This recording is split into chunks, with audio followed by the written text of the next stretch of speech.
हरिवंश पुराण जी का स्वाध्याय हम सभी कर रहे हैं। आचार्य जिनसेन जी द्वारा विरचित। मंगलम भगवान वीरो मंगलम गौतमो गणी मंगलम कुंद कुंदाद्यो जैन धर्मोस्तु मंगलम।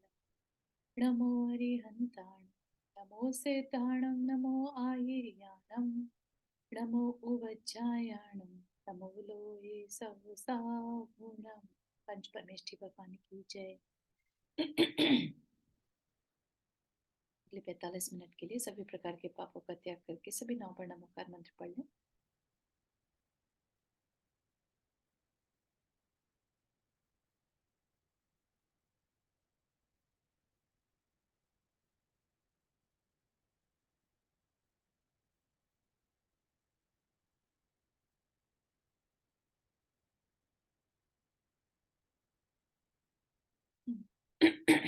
सॉरी, थोड़ा सा गले में।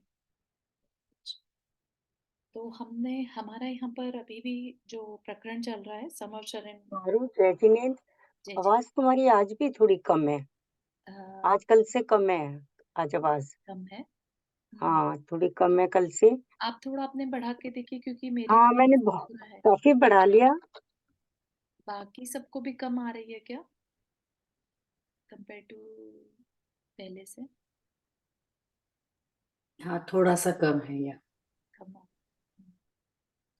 वेरी श्योर क्या कर सकते हैं।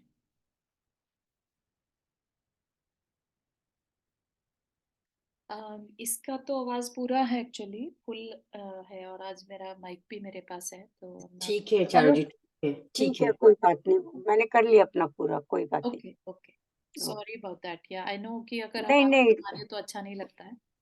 नहीं नहीं, कोई नहीं, ठीक है। ओके, चलिए। तो हमारा यहाँ पर जो चिंतन चल रहा है वो यही है कि समवचरण में गणधर आचार्य जो हैं वो भगवान की वाणी को सब तक पहुंचा रहे हैं, है ना। और हमें वहां से ही पता चला कि कर्म किस तरह से, कर्म की क्या क्या प्रकृतियां हैं। 8 प्रकृतियां मेन बताई, फिर उसकी उत्तर प्रकृतियां बताई। ठीक। हमारा सारा जीवन जो है कर्मों के कारण मेंटेन हो रहा है। हम आज संसार में अगर फंसे हैं तो भी कर्म के कारण है ना। कर्म नहीं है तो हम सिद्ध हो गए होते। राइट। सिद्ध क्या है? सिद्ध भी एक अवस्था है जिसमें आत्मा जो है कर्म से रहित है। ठीक है ना। तो इसलिए कर्म को समझना हमारे लिए बहुत ज्यादा इम्पोर्टेंट है। और हमने जो प्रकृतियां समझी, अब इसके बाद क्या बताने वाले हैं? स्थिति। नहीं, आपने अभी क्या चीज बोली? कर्म की प्रकृतियां बताई, राइट। जैसे 8 हाँ प्रकृतियां है ना, कि हाँ, ज्ञानावर्णीय, दर्शनावर्णीय, है ना। अंतराय मोहिनी, राय अंतराय मोहिनी है, वेदनी, है, हाँ आयु, हाँ। नामकरण। अच्छा, आयु नाम कर्म वर्ण, हाँ, अच्छा ओके। ये 8 हो गई। तो उनको जानने के बाद अब हम देखते हैं इनकी स्थिति। स्थिति का क्या मतलब है? कि ये कितनी देर तक का कर्म बांधा है, मतलब कि कितनी देर लंबा अपना फल देता रहेगा। ठीक है। तो ऐसा नहीं समझिए, जैसे अपन बोलते हैं ना कि आज का बांधा हुआ कर्म जरूरी नहीं है कि इसी भाव में हमें फल दे दे। पता नहीं कब आगे जाके वो उदय में आ सकता है ना। तो इसलिए हम जब कोई कर्म करते हैं तो उसकी स्थिति, उसके कर्म के करने, यानी कि हमारी मन वचन काया की जो क्रिया रहती है उसके अंदर, उसमें हमारी कितनी कषाय मैटर कर रही है, हमारी लेशिया कैसी है, हमारे भाव कैसे हैं, है ना। उससे हम कर्मों को बांधते हैं। That is the only way हम कर्म बांधते हैं। ठीक। तो हर कर्म की जो हमने प्रकृतियां देखी, उनकी अलग अलग स्थिति उत्कृष्ट और जघन्य से बताई जाएगी। बाकी तो बीच के सब आ ही जाएंगे, लेकिन मैक्सिमम किसी कर्म की कितनी स्थिति बनती है, कितने टाइम तक वो आत्मा के साथ चिपके रहते हैं, ठीक है, तो वो बताया जाएगा। और जघन्य यानी कि मिनिमम कितना होता ही होता है, बंद होगा तो कितना होगा। ठीक है। तो क्या बता रहे हैं?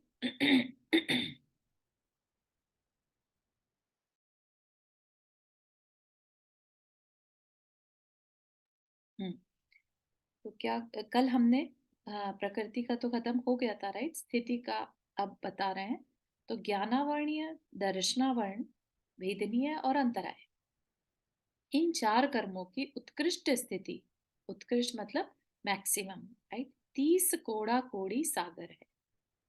तो कभी किसी ने बहुत इंटेंसिटी के साथ कुछ अच्छा या बुरा किया तो 30 कोड़ा कोड़ी सागर तक उसकी स्थिति बंध सकती है।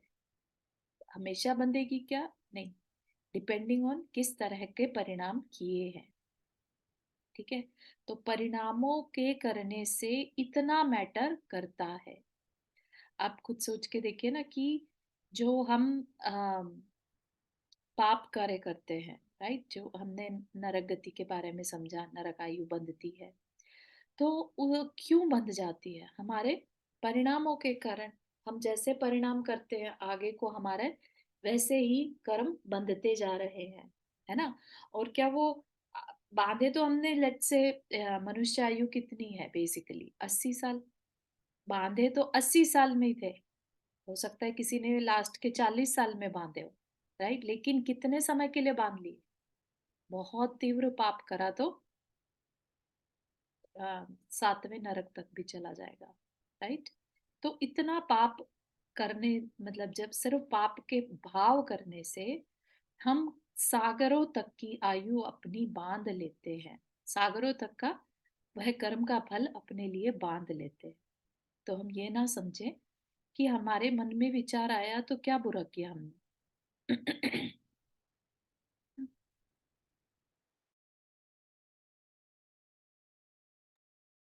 मन में विचार आने से होगा तो कुछ नहीं, लेकिन हम अपनी ही आत्मा के लिए बहुत बड़ा नुकसान कर लेने वाले हैं, क्योंकि वह कर्म चारू जो है। एक सेकंड, एक चीज पूछूं। हाँ जी। जैसे ज्ञानावरण और दर्शनावरण दिया, हाँ। तो वेदनीय तो ठीक है, हमने गलत वो किया, लेकिन ज्ञानावरण और दर्शनावरण में हमने क्या गलत किया? कि वो ज्ञान। तो हमारा बंदी बंधे हुए हैं कि ज्ञानावरण कर्म का और दर्शनावरण का, हाँ, या नहीं? ज्ञानावरण कर्म नहीं बंधते हैं माना, लेकिन उत्कृष्ट कैसे बंध जाएंगे? अच्छा। उत्कृष्ट ज्ञानावर्णीय कर्म कैसे बांध लिया हमने? हमने इसका मतलब हमने भगवान की जो वाणी थी या किसी के ज्ञान में बाधा डाली होगी, किसी अच्छा। को अच्छी अच्छा। चीजें पढ़ने से रोका होगा। ओके ओके, ठीक है। तो वो जो ठीक है। कारण ठीक। है उनके, वो अपन ने पहले पढ़ लिए थे, ओके है ना, किस ओके तरह से हम ओके, इनका आश्रव करते हैं। ठीक है ठीक है, थैंक यू। हाँ। और सागर की बात है ना, नहीं मतलब सागर। अपन ये अपन जब करते जब अपन अपन कोई चीज अपने मतलब स्थिति बन जब जो अपन कुछ कर रहे हैं, कर्म कर रहे हैं, उसके जो बंद हो रहा है वो आश्रय हुआ। हाँ, जो हम परिणाम करते हैं और हाँ। उससे जो हमारे अंदर में एक पुल हो जाते हैं कर्म, वो आश्रव कहलाएगा। अच्छा। ठीक है ना। हाँ, और इन 5 भेदों से मतलब इनसे 5 से होंगे ये सब। हाँ। ठीक है, ठीक, थैंक यू। ठीक है। और अब पूछ रहे हैं कि सागर क्या है। तो सागर, अगर आपको ध्यान हो, तो पल्ले, पल्ले के बारे में हमने पढ़ा था, एक बहुत 1 योजन चौड़ा 1 योजन गहरा गड्ढा करके, है ना, एक स्क्वायर में, और उसमें मेढ़े के बाल के छोटे छोटे टुकड़े करके डाल दें, और और उसको इतना दबा दें, हार्ड दबा दें कि घोड़ा भी उसके ऊपर से निकल सके, इतना। और फिर उसके बाद हर 100 साल में एक बाल निकालें बाहर, वो छोटा सा टुकड़ा बाल का, 100 साल में। तो जितने वर्षों में वह गड्ढा, 1 योजन, सोचिए योजन कितना होता है, 1 योजन बराबर में 4 मील, है ना। तो या 8 मील, सॉरी, है ना, तो 8 मील चौड़ा और 8 मील गहरा और 8 मील चारों तरफ से लगा लीजिए, राइट। उतने में इतने छोटे छोटे बाल, और वो भी 100 वर्ष में एक बाल निकालना है, तो जब तक वो गड्ढा खाली ना हो जाए, तो उतना तो एक पल्ले कहलाता है। और ऐसा पल्ले 10 कोड़ा कोड़ी पल्ले का एक सागर होता है। कोड़ा कोड़ी क्या होता है? करोड़ में करोड़ को मल्टीप्लाई कर दो तो उतने पल्ले, है ना, और उसको भी मल्टीप्लाई बाय 10, तो वो एक सागर, है ना। और उसके बाद कितने, 30 कोड़ा कोड़ी सागर। तो इट्स लाइक अपने सोच से बाहर है ना, लेकिन ये है ऐसा। तो अपने को बस उस पर विश्वास रखना है, ठीक है ना। तो इतना लंबा समय के लिए हम एक करते, तो हम किसी एक क्षण में कोई पाप किया, लेकिन उसका इफेक्ट हमें, हमारी आत्मा को इतने समय तक भोगना पड़ सकता है। ठीक है, तो हाँ नंदा जी, आपने हाथ रेज किया। हाँ, तो ये जो है या कर्म बंध है, ये सिर्फ मनुष्य जीवन में ही थोड़ी ना, हम देव गति में भी कर सकते हैं, जब हम जानवर हैं तब भी कर सकते हैं, किसी भी गति में कर सकते हैं। बिल्कुल कर सकते हैं। द ओनली थिंग इज कि मनुष्य एक ऐसा आयु रहती है जिसमें हम सबसे बड़ा और सबसे, जैसे विशुद्धि भी सबसे ज्यादा किसमें बढ़ती है, मनुष्य कर्म भूमि के मनुष्य की सबसे ज्यादा विशुद्धि बढ़ सकती है। और सबसे ज्यादा पाप करना हो तो भी मनुष्य कर्म भूमि का मनुष्य। ठीक है ना, तो इस वजह से अपन मनुष्य आयु को लेते हैं, मनुष्य गति को।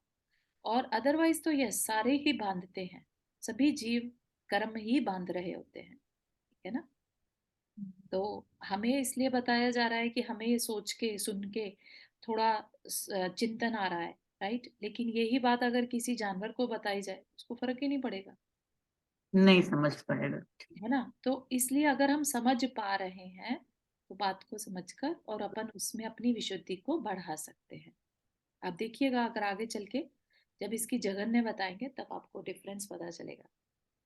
ठीक है, तो ये क्या हो गई, उत्कृष्ट स्थिति, एक्सट्रीम। ठीक, मोहनीय कर्म की 70 कोड़ा कोड़ी सागर, और नाम और गोत्र कर्म की 20 कोड़ा कोड़ी सागर। ठीक, यह स्थिति, उत्कृष्ट स्थिति संगी पंचेंद्रिय पर्याप्तक जीव के ही बंधती है ना। क्लियर कर दिया ना, संगी पंचेंद्रिय, तो उसमें जानवर भी आ जाएंगे, उसमें नारकी भी आ गए, उसमें देव भी आ गए, और उसमें हम भी आ गए, राइट। संगी पंचेंद्रिय पर्याप्तक, पर्याप्तक जो अभी कल पढ़ा था, समझा था, जिसने पर्याप्तियां पूरी कर ली उसी के ही बंधेंगी। उत्कृष्ट स्थिति की बात कर रहे हैं। आयु कर्म की उत्कृष्ट स्थिति 33 सागर है। जो हम देखते हैं सर्वार सिद्धि के देव रहते हैं, वो 33 सागर की आयु बांधते हैं, मैक्सिमम होती है वो, है ना। और जो 7वें स्वर्ग नरक का जीव है, नारकी है, वो भी 33 सागर तक नरक के दुख भोगता है। तो आयु कर्म की उत्कृष्ट स्थिति 33 सागर। अब वेदनीय कर्म की जघन्य स्थिति 12 मुहूर्त। ठीक है, कुछ कह रहे हैं सपना? हाँ, मैं एक आवाज आ रही है मेरी? हाँ आ रही बोलिए। सॉरी, मैं ड्राइव कर रही हूँ। No problem. तो जैसे अभी आप बोले कि जैसे कर्म हमारे भाव परिणाम होते हैं, वैसे हमारे कर्म बनते हैं, राइट। और गोत्र नामकरण, तो जैसे एक एग्जाम्पल हो कि अगर हमने किसी के बारे में गलत सोचा कि उसके साथ ऐसा हो जाए, तो उसमें हमारे कैसे, कौन सा कर्म बनेगा? अगर आई हम मीन जैसे आयु नामकरण सब एक साथ बनते हैं? एक साथ बंधते रहते हैं, यस। आयु को छोड़कर बाकी 7 जो हैं हर समय में बंधते रहते हैं। और सारे ही बंधते हैं, सिर्फ जिस परिणाम को हमने किया, लेट से वो कषाय से भरा है तो मोहनीय कर्म बंधेगा, वो मायाचारी से जुड़ा है तो उस तरह का कर्म बंधेगा, है ना। तो जिसके जो भी कारण थे वो मुख्यतः से वो कर्म बनता है, और बाकी अदरवाइज सारे ही बंधते हैं साथ में, सिवाय आयु को छोड़ के। Okay, thank you. ठीक है, तो वेदनीय कर्म की जगन्य स्थिति 12 मुहूर्त। ऊपर कितना बताया था, उत्कृष्ट स्थिति 30 कोड़ा कोड़ी सागर। तो उत्कृष्ट इतनी, और जगन्य सिर्फ 12 मुहूर्त। तो ये किस वजह से, ये 10वें गुण स्थान में जब जीव ऊपर की तरफ श्रेणी आरोहण करता है, इतनी विशुद्धि उसकी हो जाती है ना, कि वो वेदनीय कर्म जो कि 7 वेदनीय ही बांधता है, उसकी भी स्थिति कितनी, सिर्फ 12 मुहूर्त, है ना। तो जितना जितना ऊपर जाता जाता है जीव, जितना जितना गुण स्थान बढ़ता है, उतना उतना वो कर्म को बांधने का प्रयास कम करता जाता है। विशुद्धि से सिर्फ निर्जरा रहती है, और जो बंध है वो बहुत बहुत कम होता जाता है। ठीक है, तो क्या वो मुहूर्त कितना हुआ टाइम? मुहूर्त होता है 48 मिनट, है ना। मतलब वो जो अंत वो बोलते हैं, हाँ, अंतर मुहूर्त बोलते हैं ना, तो अंतर अंतर मुहूर्त, मुहूर्त का अच्छा। मतलब होता है विद इन 48 मिनट। ओके, हाँ ठीक है। अच्छा, मुहूर्त और अंतर मुहूर्त एक ही बात है, ठीक है ना। तो 12 मुहूर्त मतलब 12 multiply by 48 which is around 9 hours. ठीक है, तो इतनी जघन्य स्थिति इसकी बनती है। नाम और गोत्र कर्म की 8 मुहूर्त और शेष 5 कर्म की अंतर मुहूर्त। ठीक है, तो ये जो जघन्य स्थितियां हैं ये 10वें गुणस्थान की अपेक्षा से लगाना। ठीक, तो ये हो गई स्थिति की अपेक्षा। अब अनुभाग, अनुभव कह लीजिए, अनुभाग कह लीजिए, फलदान शक्ति बेसिकली। तो वो कैसे डिसाइड होती है, तो उसमें बताया कि कषायों की तीव्रता मंदता आदि, है ना। हमने कितनी तीव्रता से कोई परिणाम किया या हमने कितनी मंदता से कोई परिणाम किया, हमने जानबूझ के किया कि अनजाने में किया, ज्ञाता ज्ञात भाव, है ना। तो वो चीजों से मैटर करेगा, भाव आश्रव की विशेषता से जो उनका विशिष्ट परिपाक होता है उसे अनुभव कहते हैं। विशिष्ट परिपाक मतलब फल, परिपाक मतलब फल, पक जाना, है ना। तो परिपाक होता है उसे अनुभव कहते हैं, जो हमारे फीलिंग में आता है। हम कहते हैं ना कि ये कर्म हमें दुख दे रहे हैं, तो दुख देना क्या, बेसिकली हमें कर्म का फल मिल रहा है। ठीक है, तो वो पाप प्रकृति का उदय चल रहा है तो हमें बुरा लगेगा, पुण्य प्रकृति का उदय चल रहा है तो हमें अच्छा लगेगा। ठीक है ना। अथवा द्रव्य क्षेत्र काल भाव, भव और भाव की विभिन्नता से कर्मों का जो विविध यानी नाना प्रकार का परिपाक होता है वह अनुभव बंध कहलाता है। ठीक, तो हमने जिस तरह के क्षेत्र काल भव भाव में अपने वो परिणाम किए, उन परिणामों से जिस तरह के कर्म हमने बांधे, अब उनका जो फल मिलना है वह अनुभव बंध कहलाता है। ठीक है, जिसको हम दूसरा वर्ड अनुभाग भी कहते हैं। शुभ परिणाम से जिस प्रकार पुण्य प्रकृतियों का उत्कृष्ट अनुभव बंद होता है, उसी प्रकार पाप प्रकृतियों का जघन्य अनुभव बंद होता है। ठीक है, शुभ परिणामों से अच्छे कर्म बंधेंगे और अशुभ परिणाम से पाप प्रकृति बंधेगी, है ना। तो दोनों ही चीजें हमें साथ में लेकर चलनी है। तो हमें अगर उत्कृष्ट अनुभव चाहिए तो शुभ परिणाम करने होंगे, जैसे कि तीर्थंकर नाम कर्म प्रकृति बंधती है ना। उसका उत्कृष्ट अनुभव क्या मिलेगा, तीर्थंकर बना, है ना। तीर्थंकर बनने के बाद जिस तरह की अनुभूति होती है, या जो भी बाह्य सामग्री, बाह्य अंतरंग और बहिरंग लक्ष्मी मिलती है तीर्थंकर प्रकृति के उदय में, है ना, तो वो हम सब जानते हैं। तो वो क्या है, वो शुभ परिणामों से पहले उस जीव ने सबके लिए अच्छी भावना भाई थी, है ना। सब जीवों का कल्याण हो ऐसी भावना, और सब जीवों में मेरे ही जैसा जीव तत्व है ऐसे भाव उसने भाए थे। राइट, तो ये क्या हुआ, ये शुभ परिणामों से उसने उत्कृष्ट अनुभव बंद कर लिया। ठीक है ना।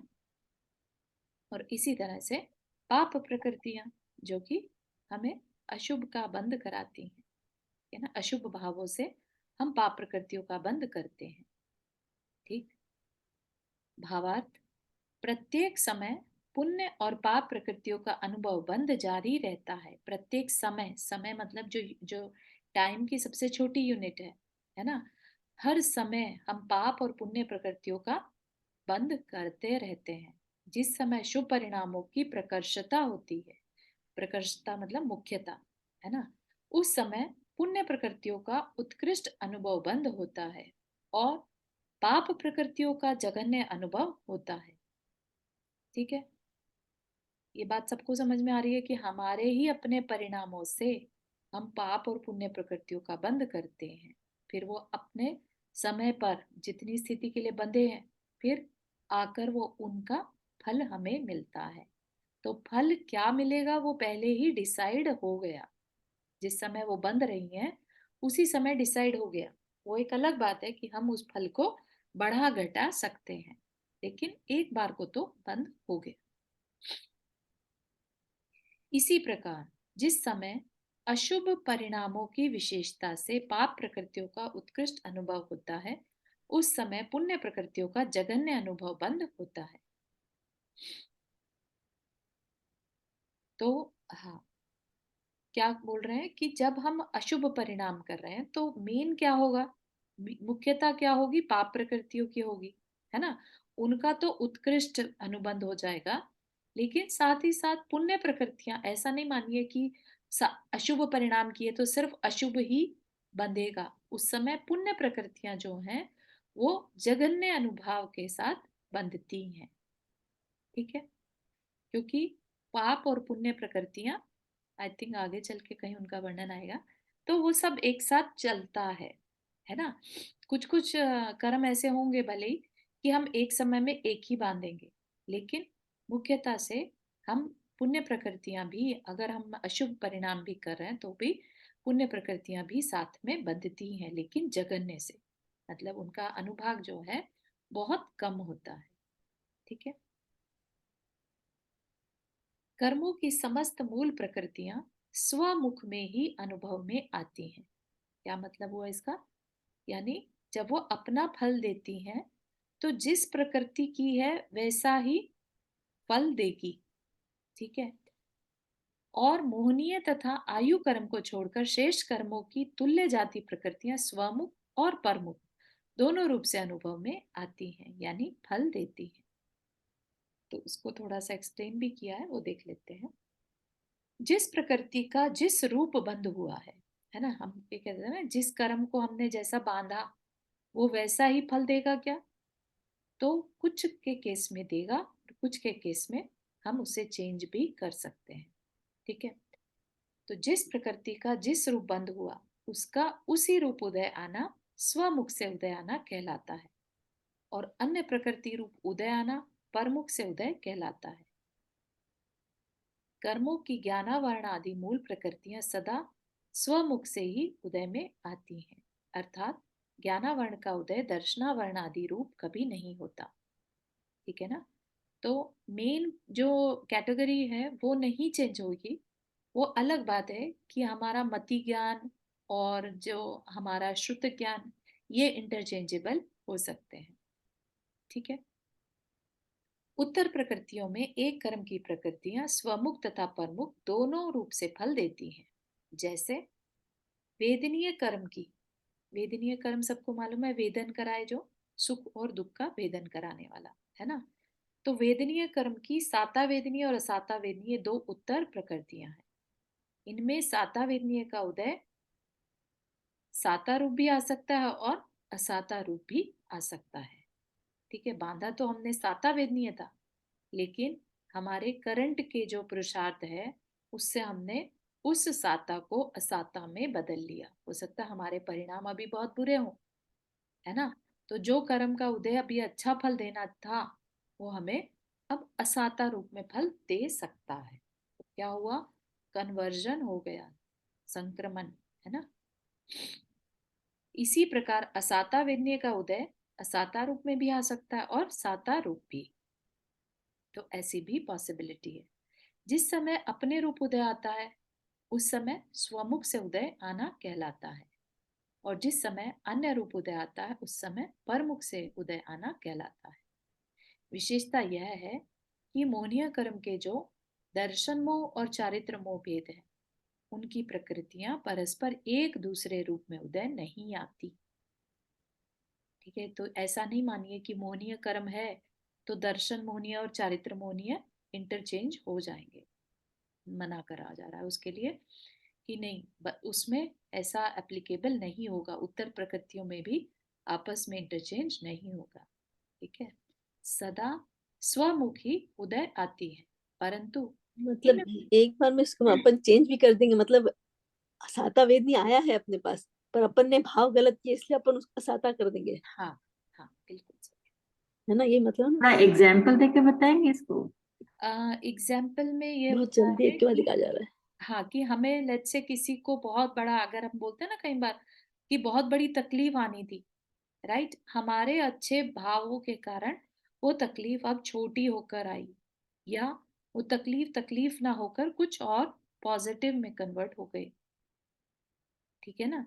जैसे एक कहानी भी चलती है कि एक राजा के बेटे को सिंहासन मिलना था, ठीक है, उत्तराधिकारी बनना था, राजा सिंहासन मिलना था, लेकिन उसने अपने करंट के जो कर्म थे वो बिगाड़ लिए, ठीक है, गलत संगति में पड़कर और गलत बिहेव करने लगा है ना दूसरों के साथ। तो उसका जो सिंहासन था वो कम होकर सिर्फ एक थैली जो है गोल्ड कॉइन्स की मिली उसे, ठीक है ना। तो इतना बड़ा पुण्य का उदय होना था, लेकिन करंट के भावों से उसने उसे रिड्यूस कर लिया। Make sense? यस यस, बहुत अच्छा, थैंक यू। हाँ, सुधा जी आपने हाथ रेज किया। या जय जिनेन्द्र, इस स्वमुख और परमुख क्या होता हाँ, है? स्वमुख मतलब जैसा बांधा वैसा, ओके। ठीक है, तो वैसा ही आएगा तो स्वमुख, और हम्म, दूसरे रूप में आ जाए तो परमुख, ठीक है। Thank you. ठीक है, तो क्या कह रहे हैं, जो दर्शन मोहनीय और चारित्र मोहनीय है आपस में तो इंटरचेंज नहीं होंगे, लेकिन इनके फर्दर जो उत्तर प्रकृतियां हैं वो आपस में कन्वर्ट हो सकती हैं। मिथ्यात्व जो है, सम्यक मिथ्यात्व और सम्यक ना, इनमें आपस में चेंज हो सकता है। क्रोध मान माया लोभ, इनमें आपस में चेंज हो सकता है ना। तो ये तो अपन ने बहुत अच्छे से समझा था। ठीक इसी प्रकार आयु कर्म की उत्तर प्रकृतियों का सदा स्वमुख से ही उदय आता है, परमुख से नहीं। जैसे नरक आयु का सदा नरक आयु रूप ही उदय आता है, अन्य रूप नहीं, ठीक है ना। तो ये क्योंकि उनकी ऐसी नेचर है उन कर्मों की, इस वजह से अगर हो सकता था कि कर्म सिद्धांत में ही ऐसा कोई अरेंजमेंट होता कि आयु को भी बदला जा सकता था, तो हो सकता था कि हमने बांधी तो नरक आयु, लेकिन अच्छे कर्म करने से हमने उसे कन्वर्ट करके मनुष्य में बदल लिया, देव में बदल लिया, है ना। तो ये सिर्फ कह लीजिए कि कर्म सिद्धांत है, जैसा है वैसा ही चलता है, ठीक है ना। अब है बात करेंगे निर्जरा की, ठीक है। अभी किसकी बात करी थी हमने, आश्रव और बंध की, ठीक। अब निर्जरा, निर्जरा का क्या मतलब है? निर्जरा का मतलब होता है कर्म का हमारी आत्मा से अलग हो जाना, ठीक है। कर्म अपना फल देकर निर्जरित कहलाता है। निर्जरा मतलब होता है उसका क्षय हो जाना, खत्म हो जाना, अब वो फल नहीं देगा। जैसे कि बैटरी डाउन हो जाए, है ना, जो रिचार्जेबल बैटरी ना हो, और आपके जो सेल रहते हैं वो डिस्चार्ज हो गए एक बार तो हो गए, अब उसमें कोई जान नहीं बची, वो खत्म हो गया, निर्जरा हो गई, ठीक है। जब तक बैटरी चार्ज थी तब तक वो फल दे रहा था, ठीक है ना, वर्क कर रहा था और अपना रिजल्ट दे रहा था। अब वो डिस्चार्ज हो गया। तो इसी तरह से निर्जरा को भी समझिएगा। तो दो तरह से कर्म की निर्जरा होती है, विपाक से और तप से कर्मों की निर्जरा होती है। विपाक मतलब फल, ठीक है, और दूसरा है तप, क्योंकि अगर फल से ही सिर्फ निर्जरा होती तो फिर सब ये पुरुषार्थ की जरूरत ही नहीं थी। विपाक मतलब फल, कर्म जब अपना फल देगा तब आके अपना फल देना ही है उसने, और वो देकर फिर ही जा पाएगा। हम अपने आप से कर्मों को कैसे दूर कर सकते हैं? तो दूसरा कारण भी है, वो है तप से, तपसा निर्जरा च, है ना। तो तप से भी हम कर्मों की निर्जरा या कर्मों को डिस्चार्ज कर सकते हैं। नंदा जी आपने हाथ रेज किया। आप ना थोड़ा प्रैक्टिकल वे में एक गृहस्थ के लिए क्या तप हो सकता है उसको बताइए, मतलब हम क्या तप कर सकते हैं कि अपने कर्म की निर्जरा कर लें। इन जनरल एक्चुअली कहा जाता है कि कर्म की निर्जरा जो है वो पांचवें गुण स्थान से शुरू होती है। बाकी टाइम क्या होता है, हम गृहस्थ क्या कर सकते हैं, हम शुभ कर्म बांध सकते हैं। निर्जरा हमारे केस में बहुत कम होती है, ठीक है। भले ही हम छोटे मोटे उपवास व्रत कर लें, राइट, लेकिन उसमें कर्म की निर्जरा कम रहती है।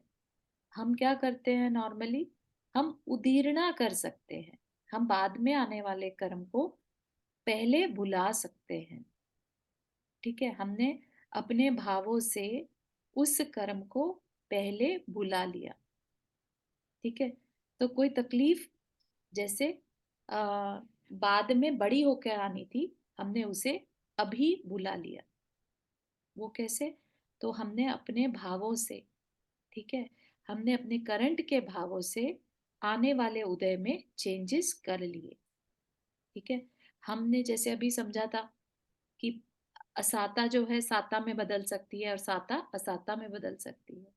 ऐसे ही बड़ी चीज छोटे में और छोटी चीज बड़े में बदल सकती है ना। तो यहाँ पर जो एक गृहस्थ के केस में हम कर्म की निर्जरा बहुत ज्यादा तप से नहीं कर पाते, विपाक से रहता है। ठीक है, लेकिन अगर यही हमने पंचम गुण स्थान में आ जाते हैं तो हमने जो व्रत आदि लिए हैं उसकी वजह से वो तप की कैटेगरी में आ जाता है। ठीक है ना, तो उससे हम निर्जरा कर पाते हैं। कर्म की निर्जरा अभी थोड़ा सा देख लेते हैं क्या बताया है, फिर उसको एक्सप्लेन करेंगे। ठीक है, ठीक है। तो इस निर्जरा में एक निर्जरा तो विपाकजा है और दूसरी अविपाकजा। विपाकजा मतलब जो विपाक का फल दे, विपाक मतलब फल होता है, और दूसरी अविपाक मतलब अभी समय नहीं आया। जैसे कि एक है पेड़ पे फल लगे थे, अपना समय आने पर वो पके और हमने उसको कंज्यूम किया। एक है ये अभी फल लगे हैं लेकिन कच्चे हैं, है ना, हमने उन्हें तोड़कर और पाल में पका लिया, तो उसमें जल्दी पक जाता है, बजाय पेड़ पे पकने के वो जल्दी पक जाता है ना। तो इसको क्या कहते हैं? अविपाक निर्जरा। ठीक है, तो अभी वो फल देने में नहीं आ रहा था लेकिन हमने फिर भी उसका फल कंज्यूम कर लिया, उसको जल्दी बुला लिया। ठीक, तो निर्जरा के विपाकजा और अविपाकजा के भेद से दो भेद हैं।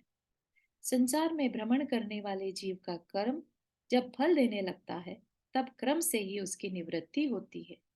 क्रम से ही मतलब जैसा कर्म बांधा वैसा वैसा उदय में आता रहेगा, और वैसा वैसा उदय में आके अपना फल दे के निर्जरित हो जाएगा, डिस्चार्ज हो जाएगा, है ना। तो ये क्या हुआ? ये विपाकजा हो गया। ठीक है, ये संसार में भ्रमण करने वाले सब जीवों पर अप्लाई होगा। और जिस प्रकार आम आदि फलों को उपाय द्वारा असमय में ही पका लिया जाता है, उसी प्रकार उद्यावली में, उद्यावली मतलब जब कर्म अपना फल देने के लिए आता है, ठीक है, तो एक कह लीजिए कि जैसे जब तक वो सत्ता में है, जब तक वो आत्मा के साथ चिपका है, पड़ा है, बिल्कुल क्वाइट वॉल्केनो रहता ना जैसे, ठीक है, तो वॉल्केनो जब फटता है तो उससे पहले वो एक्टिव होता है, ठीक है, और फिर ब्लास्ट होता है। ठीक है, और क्या उससे पहले उसकी सिचुएशन भी तो कुछ होती है ना, कि बहुत ही इनएक्टिव वोल्केनो है। ठीक है ना, तो इनएक्टिव वोल्केनो को आप मान लीजिए कर्म बंधे थे, इनएक्टिव है। ठीक, अब वो एक्टिव हो गया वोल्केनो, ठीक है, तो उसको क्या कहेंगे? उदयावली। ठीक है, तो उदयावली में अब उसे उदय में आना है ना।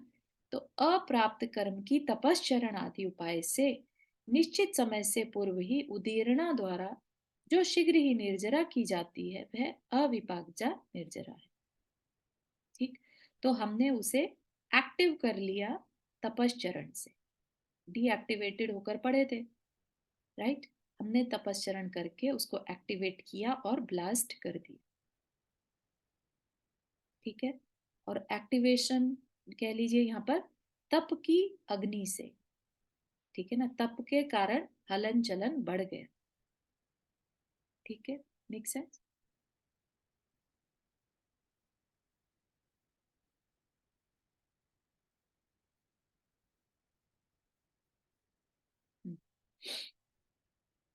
ठीक है, तो जो मुनि महाराज है ना, मुनि महाराज जैसे हम अपने केस में भी ले लें, सम्यक दृष्टि के केस में क्या होता है, ऐसा बोला बताया है कि जब सम्यक दर्शन प्राप्त कर रहे होते हैं, प्रोसेस चल रही होती है, अगर आपको ध्यान हो पंचलब्धि वाली, तो करण लब्धि के समय पर जो गृहस्थ है, सम्यक दृष्टि जो चतुर्थ गुण स्थानवर्ती है, वह भी निर्जरा कर लेता है, बट बहुत छोटे समय के लिए। लेकिन आप उसका इफेक्ट देखिए क्या बैठता है, कि जब कोई सम्यक दृष्टि सम्यक दर्शन प्राप्त करता है ना, कोई गृहस्थ सम्यक दर्शन प्राप्त करता है, तो जो उसने कर्म बांधे थे, लेट्स से 70 कोड़ा कोड़ी सागर के कर्म बांधे थे, वो क्या होगा? जिस समय सम्यक दर्शन होता है, वो कर्म अपनी स्थिति घटाकर अंतः कोटि कर देते हैं। हमने क्या किया? उन कर्मों की स्थिति को रिड्यूस कर लिया, और उसके अलावा भी बहुत ही तेजी से उस क्षण के लिए, जब तक जितनी देर तक वो करण लब्धि चलती है, उतनी देर तक निर्जरा हो पाती है। ठीक है, तो हम बहुत तेजी से उस समय कर्मों को निर्जरित कर देते हैं, फल दिए बिना ही वो कर्म जो है आत्मा को छोड़ देते हैं।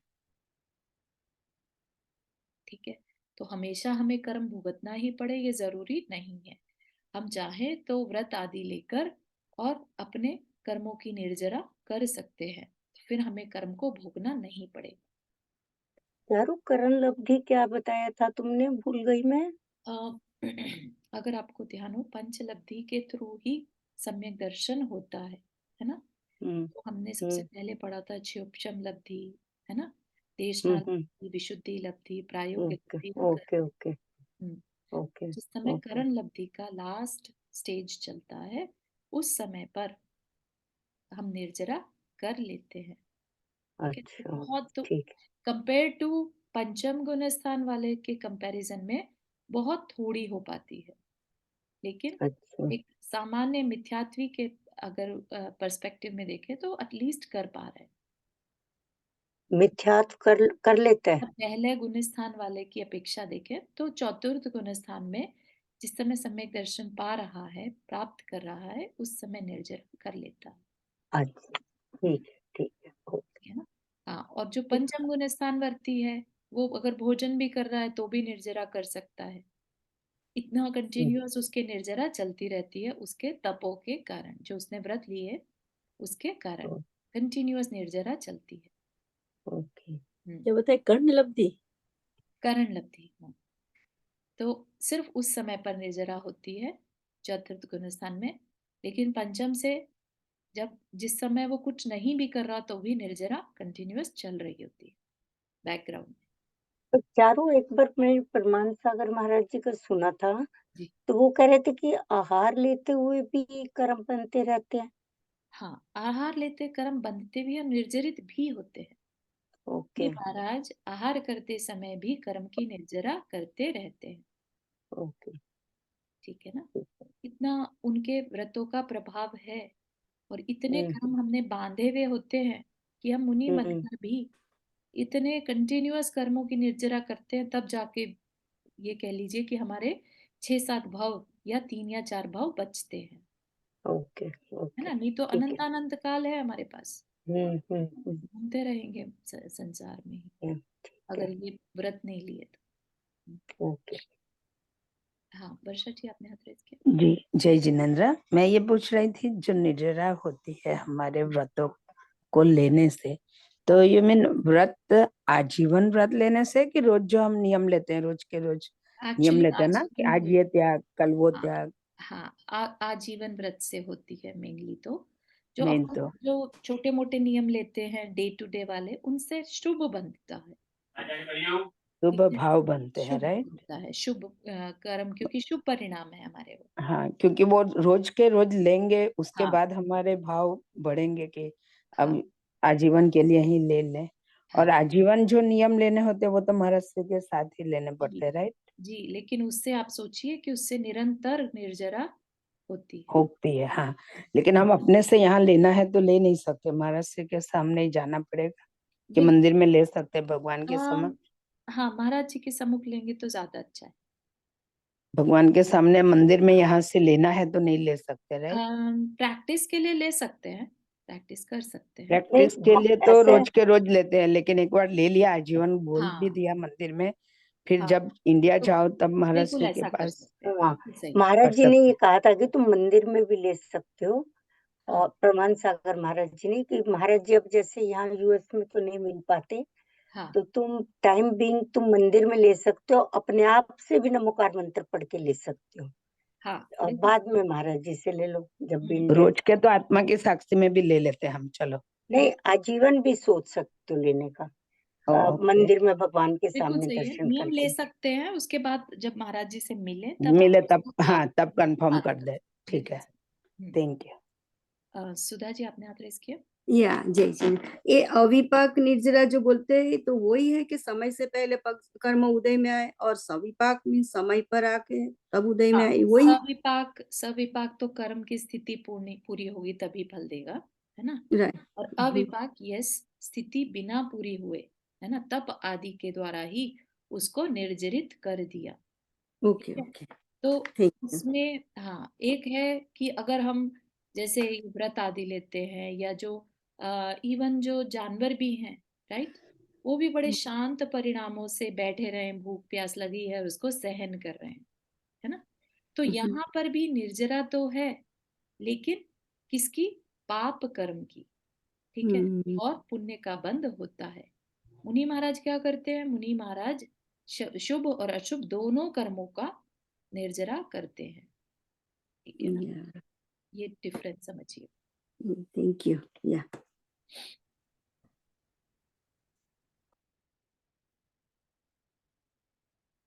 हाँ, क्लियर हुआ नंदा जी आपका क्वेश्चन जो आप पूछ रहे थे? हाँ हुआ थोड़ा, क्योंकि मुझसे व्रत नहीं होते इसलिए मैं कुछ और भी अल्टरनेट सोच रही थी कुछ और होता हो। हाँ, नहीं, वो व्रत के बिना नहीं पॉसिबल है। हाँ तप आपको 12 तप लिए ना, बाह्य तप और अभ्यंतर तप, है ना। तो मतलब जो अपन प्रतिक्रमण आदि करते हैं वो भी तप की कैटेगरी में आता है। विनय करना, है ना, वैयावृत्ति, ये सब भी तप की कैटेगरी में आते हैं, ठीक है। लेकिन जो इनको फाउंडेशन, और ज्यादा प्रैक्टिस करने का सोच रहे हैं। हाँ, है ना। लेकिन अपने साथ बस ये है जो साथ में ऐड किया गया है कि 12 व्रत जो है श्रावक के, वो भी अपने को लेने हैं। अणुव्रत, है ना, जो बताए थे, वो भी जरूरी है। शिक्षा व्रत, गुण व्रत। बहुत अच्छा, थैंक यू। हाँ, चारों अपने रेस किया था, हो गया क्वेश्चन का आंसर क्या? हाँ जय चारू जी, मुझे एक्चुअली ये पूछना था कि जैसे मैं करती हूँ, मैं अष्टमी और चौदस का व्रत करती हूँ और कुछ सालों से कर रही हूँ, और ऐसे मतलब सोचा नहीं है कि कभी छोड़ूंगी। तो मतलब उसमें, और हम जैसे ये पूरी उम्र का ले, मतलब एक तरह से पूरी उम्र का ही, मतलब मैंने ऐसे कभी कुछ बोला नहीं है कि मैं इतना लूंगी, लेकिन इट्स काइंड ऑफ ऑब्वियस कि पूरी उम्र ही करती रहूंगी। तो उसमें क्या फर्क है? मतलब उसमें डिफरेंस ये आएगा कि अपना अभी भी गुण स्थान जो है पंचम नहीं कहलाएगा, ठीक है। पंचम होगा जब हम 12 व्रत लेते हैं, ठीक।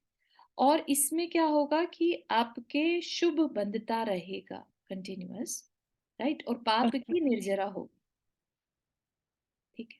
पाप कर्म और में नहीं आएगा। हाँ, अच्छा, और अगर हम ऐसे ही करते रहेंगे तो उसमें उतना मतलब हाँ, कर्मों का इन्वॉल्वमेंट नहीं होता। हाँ, शुभ कर्म बनता रहेगा इसमें, ठीक है ना। ओके, हाँ, थैंक जितने यू क्योंकि सर। मन अच्छा है ना, अष्टमी चौदश में व्रत कर रहे हैं, उतने ही पापों से बच रहे हैं, तो उस तरीके से हम देखें तो ये आपको शुभ का बंध करवाता है। ओके, ठीक है, समझ गई, थैंक यू। ठीक है, अब इसके बाद जो चर्चा है वो प्रदेश बंध की है। और आई थिंक इसके बाद अपन नेक्स्ट क्लास में ही इसको कंटिन्यू करते हैं। नेक्स्ट वीक और क्लास रहेगी, उसके बाद there will be a break. Actually I am out of town for 4 weeks. तो इस वीक है क्लास? अगले वीक रहेगी, लेकिन अच्छा। उसके बाद 14 जुलाई तक नहीं है। तो 14 जून से 14 जुलाई तक आई एम आउट ऑफ टाउन, है ना। अच्छा, वो क्यों चारू? इंडिया जा रहे हैं एक्चुअली। ओ अच्छा, ओके।